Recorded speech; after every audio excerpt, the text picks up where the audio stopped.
नमस्कार दोस्तों, स्वागत है आप लोगों का हमारे YouTube चैनल जिसका नाम है द अनलिमिटेड स्टोरी। तो दोस्तों, आज मैं आपको सुनाने जा रहा हूँ एक बहुत अच्छी कहानी जिसका नाम है जिम्मेदारी का एहसास, जिसे सुनकर आप लोगों की जिंदगी की सारी टेंशन खत्म हो जाएगी। तो कृपया वीडियो को पूरा जरूर सुनें। तो शुरू करते हैं। एक व्यक्ति काफी दिनों से चिंतित चल रहा था, जिसके कारण वह काफी चिड़चिड़ा तथा तनाव में रहने लगा था। वह इस बात से परेशान था कि घर के सारे खर्चे उसे ही उठाने पड़ते हैं।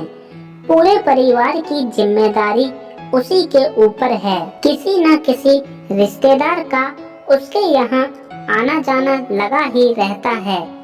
इन्हीं बातों को सोच सोच कर वह काफी परेशान रहता था तथा बच्चों को अक्सर डांट देता था तथा अपनी पत्नी से भी ज्यादातर उसका किसी न किसी बात पर झगड़ा चलता रहता था। एक दिन उसका बेटा उसके पास आया और बोला, पिताजी मेरा स्कूल का होमवर्क करा दीजिए। वह व्यक्ति पहले से ही तनाव में था, तो उसने बेटे को डांट कर भगा दिया। लेकिन जब थोड़ी देर बाद उसका गुस्सा शांत हुआ तो वह बेटे के पास गया तो देखा कि बेटा सोया हुआ है और उसके हाथ में उसके होमवर्क की कॉपी है। उसने कॉपी लेकर देखी और जैसे ही उसने कॉपी नीचे रखनी चाही, उसकी नजर होमवर्क के टाइटल पर पड़ी। होमवर्क का टाइटल था वे चीजें जो हमें शुरू में अच्छी नहीं लगती, लेकिन बाद में वे अच्छी ही होती हैं। इस टाइटल पर बच्चे को एक पैराग्राफ लिखना था, जो उसने लिख लिया था। उत्सुकता बस उसने बच्चे का लिखा पढ़ना शुरू किया। बच्चे ने लिखा था, मैं अपने फाइनल एग्जाम को बहुत धन्यवाद देता हूँ, क्योंकि शुरू में तो ये बिल्कुल अच्छे नहीं लगते, लेकिन इनके बाद स्कूल की छुट्टियां पड़ जाती हैं। मैं खराब स्वाद वाली कड़वी दवाइयों को बहुत धन्यवाद देता हूँ, क्योंकि शुरू में तो ये कड़वी लगती हैं, लेकिन ये मुझे बीमारी से ठीक करती हैं। मैं सुबह सुबह जगाने वाली उस अलार्म घड़ी को बहुत धन्यवाद देता हूँ, जो मुझे हर सुबह बताती है कि मैं जीवित हूँ।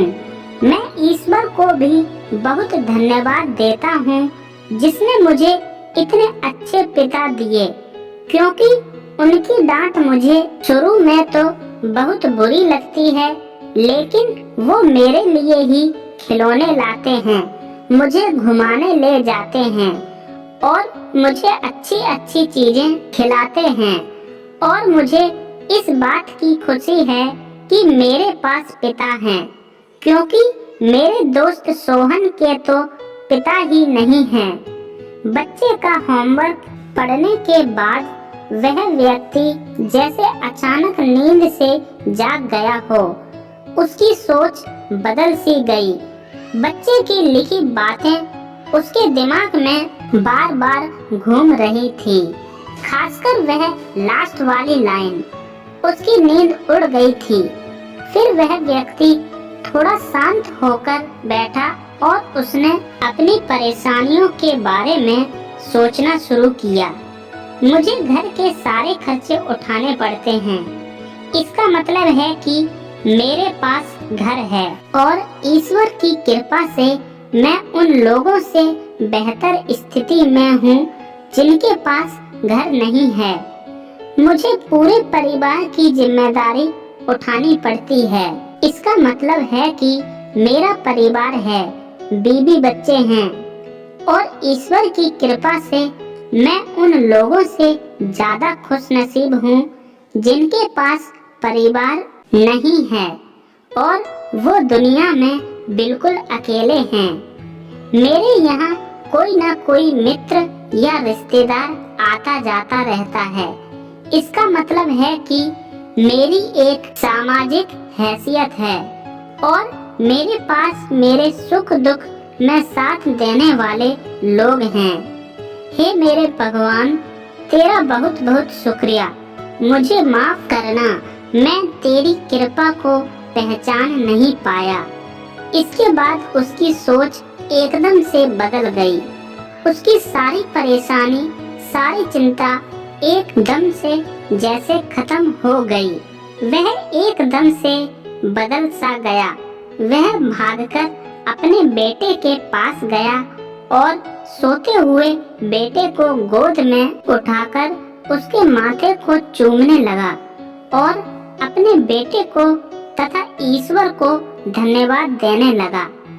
हमारे सामने जो भी परेशानियां हैं, हम जब तक उनको नकारात्मक नजरिए से देखते रहेंगे, तब तक हम परेशानियों से घिरे रहेंगे। लेकिन जैसे ही हम उन्हीं चीजों को, उन्हीं परिस्थितियों को सकारात्मक नजरिए से देखेंगे, हमारी सोच एकदम से बदल जाएगी। हमारी सारी चिंताएं, सारी परेशानियां, सारे तनाव एकदम से खत्म हो जाएंगे और हमें मुश्किलों से निकलने के नए नए रास्ते दिखाई देने लगेंगे। तो दोस्तों, कहानी यहाँ पर समाप्त होती है। कहानी कैसी लगी कमेंट करके जरूर बताइए।